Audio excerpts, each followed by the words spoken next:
Stop feeling sorry for yourself, Anne said. She gave her best friend a muddy hug. We're still going to win. As soon as the Lewis and Clark players were together, Anne called them into a huddle. These preppies think they've got us on the run, but they don't know who they're dealing with. We beat Prescott Mather last year, and we're going to do it again. We have a little over 1 minute to win the state championship, and Wrong Way Kincaid is going to show Prescott Mather the right way to do it. Madison's teammates pumped their fists and shouted, "Wrong way, wrong way," to the great surprise of Prescott Mather.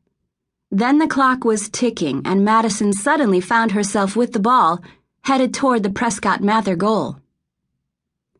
The goalie focused on Madison, certain that she would keep the ball for a final shot so she could redeem herself. 3 Prescott Mather players formed up in front of Madison to stop her attack. The clock continued to tick. Madison hid her hand by her side and gave Anne a thumbs up. Anyone on Prescott Mather who saw the sign would think Madison was signaling that she felt okay to take the shot, but this signal had been developed by Anne and Madison when they were in 3rd grade. Out of the corner of her eye, Madison saw Anne drift to the other side of the goal. When Anne was in position, Madison set herself to score. The Prescott Mather players charged. At the last moment, Madison swiveled and kicked the ball toward Anne's head. Anne snapped her head forward, powering the ball into the net just as time ran out. Screaming with joy, Madison raced over to Anne. They hugged and jumped in place as their teammates mobbed them. "I can't wait for 7th grade," Madison shrieked. "We are going to rule Petty Grove Junior High," Anne shouted back. At that moment, Madison felt invincible. 1. I want to report a murder. "I want to report a murder," Thelma Bauer told the 2 policemen as soon as she opened the door. Officer Jerry Kwong unsnapped his holster so he could get to his gun quickly. He looked like he expected a machete-wielding maniac to leap out at him. Officer Barry Jensen sighed. He'd forgotten to warn his rookie colleague about Thelma. Normally, an order to investigate a murder had the effect of a double shot of espresso. But when Thelma Bauer was the complaining witness, he reacted as if he was responding to a report about a missing cat. Thelma Bauer was a 69-year-old retired bookkeeper who watched too many crime shows on TV.